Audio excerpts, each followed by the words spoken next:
Hey, what's up guys? It's Melee Damage 15 here and welcome back to my channel. I am recapping some of the news and updates that were brought to us through the 7 Days to Die 1.0 dev stream yesterday.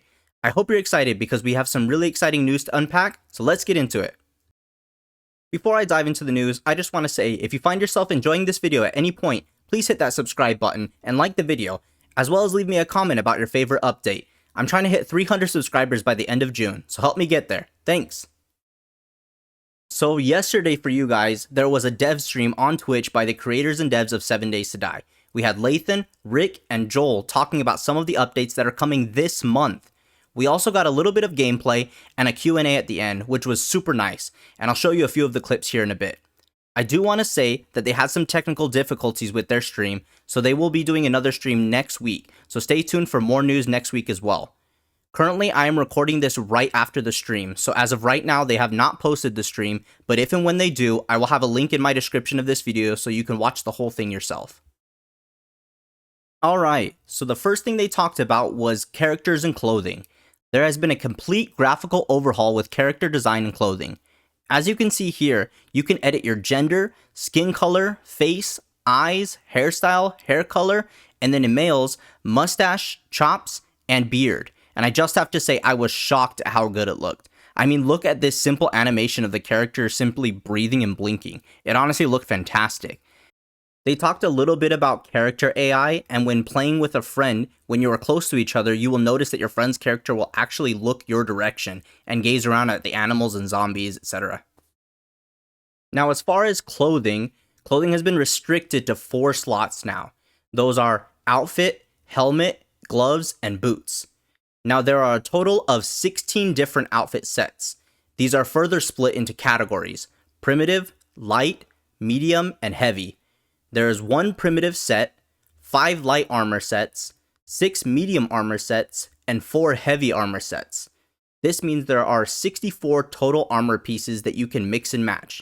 Now, each armor piece has specific perks that are given when worn. When you wear a complete armor set, you will also gain a set bonus. The only one excluded from this is the primitive set. Lathan showed off a few of the armor sets here in these clips. We have the Assassin, Raider, and Enforcer sets that are shown off here. Along with these improvements, overall animations have been improved in both first and third person views, such as running, turning, and riding in vehicles. Some armor pieces have capes that move like in the Assassin set. You can also see which gloves you're wearing in first person view. A small detail I appreciated was they said that when wearing hats, you will still be able to see your character's hair, but it might be a little bit compressed like it would be in real life. This is different to some games that simply change your hair to a short hairstyle when wearing a hat. They also showed some of the zombie variations that you can expect to see in 1.0. They talked about Horde Nights being overhauled, especially in the first few Blood Moons. They mentioned that the first Horde Night specifically ended too quickly, and how they changed that so it'll be longer and a little more difficult. I'm excited for this because even in the console version, it was disappointing that the first and second Horde Nights seemed to end after like 2 to 3 hours. Now, as far as gore, they've talked about this before, but there were some more gore and dismemberment graphics that were overhauled. Here, you can see a zombie's arm gets shot off, and then you can see that there's blood and what looks like a ligament hanging out. It's honestly good stuff.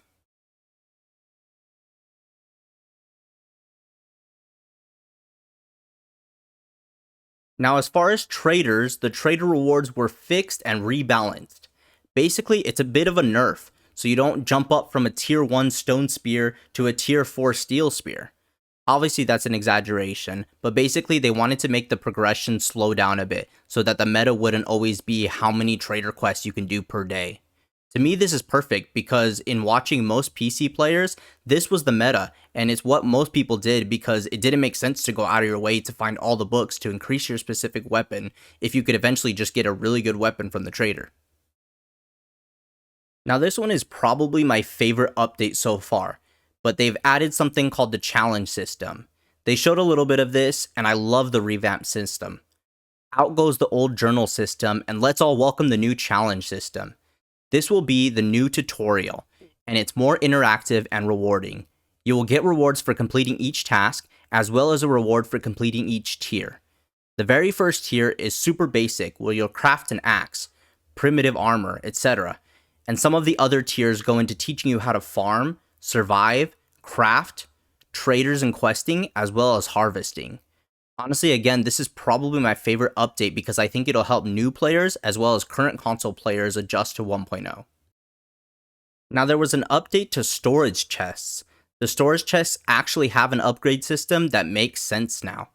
Each upgrade to your storage will expand how many spaces are in it. There's a total of 3 different storage chests. Here is a screenshot of a steel storage container and the space that you'll get out of this one. Crops were also updated.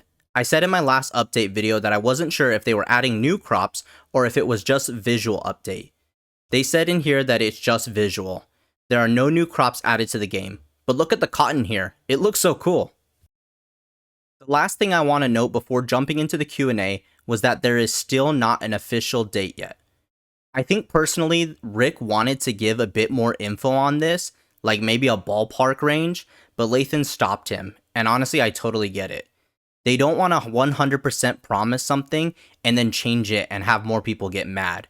They did, however, still say that experimental PC version is coming in June, so this month, with console version coming in July.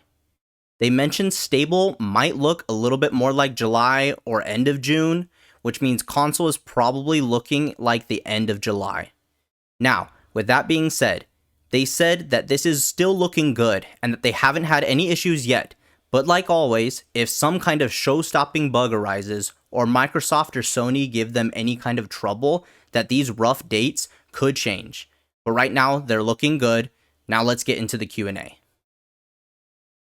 So once Lathan, Rick, and Joel were finished showing us some of the game, they moved on to a Q&A section where they took questions from the chat and answered them as much as they can.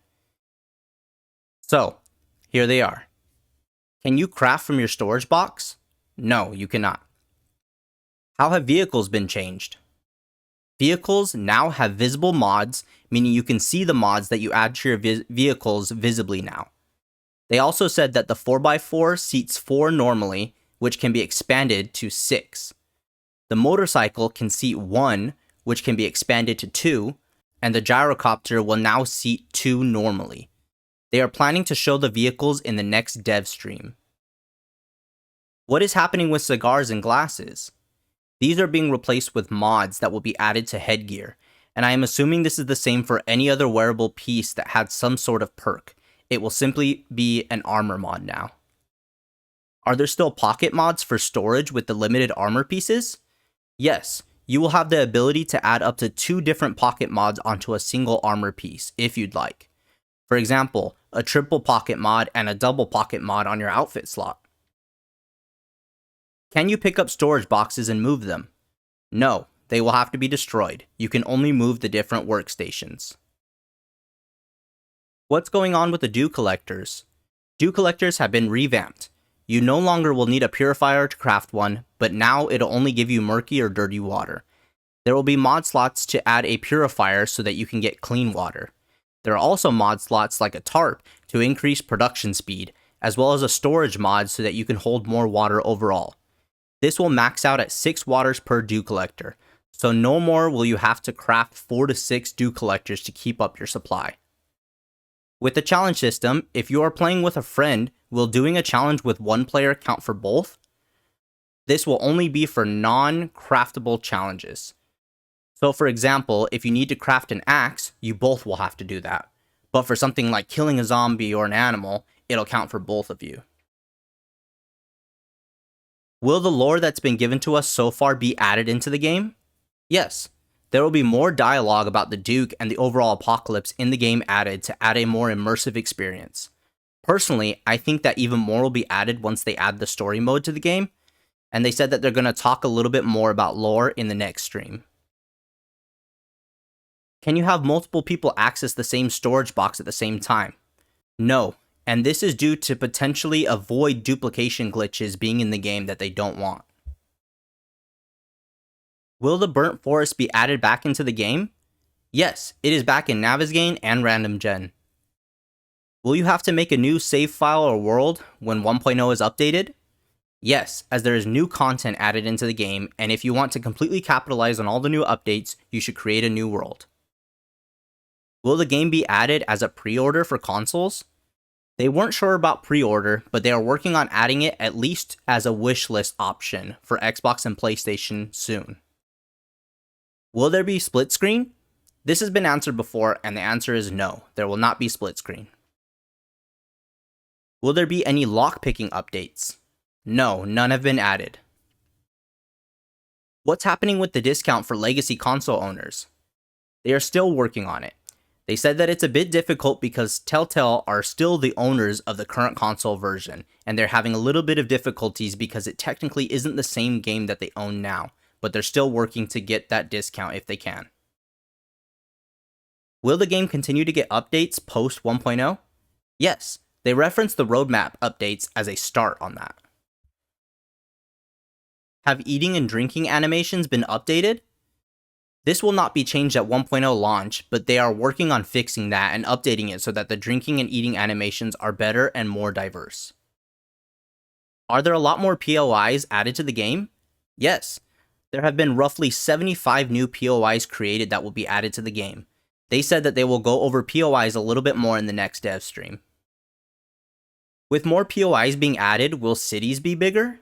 Yes. Cities are a lot bigger now, with more POIs being found out in the wilderness, as they call it, which simply means outside of the cities you will see an increase of random POIs in the world. Will DLC be added? Eventually, but not at 1.0 launch, as this is not a priority. So that is pretty much it for the Q&A section. They did mention that the next dev stream is planned for next Thursday, June 6th, so hopefully we hear a little bit more.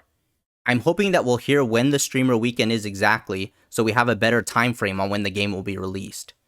The way Lathan talked about the reasoning behind not wanting to tell us a specific date made it seem that they want the game to be done with all these updates that they're promising at launch so that they can release the game pretty much right away. So it seems that they don't want to say the date until almost right before it's going to come out, but we'll see. Personally, I just wish they would tell us a date so we know for sure and can stop guessing, but that's just me. The next stream will cover topics like POIs, random gen, Twitch integration, and new world borders.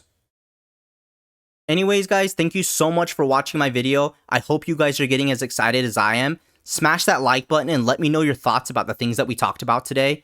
If you love 7 Days to Die, I have a current console Let's Play on my channel, so go give that a watch and subscribe for more 7 Days to Die content. Thanks again, and I'll see you in the next one. Bye for now.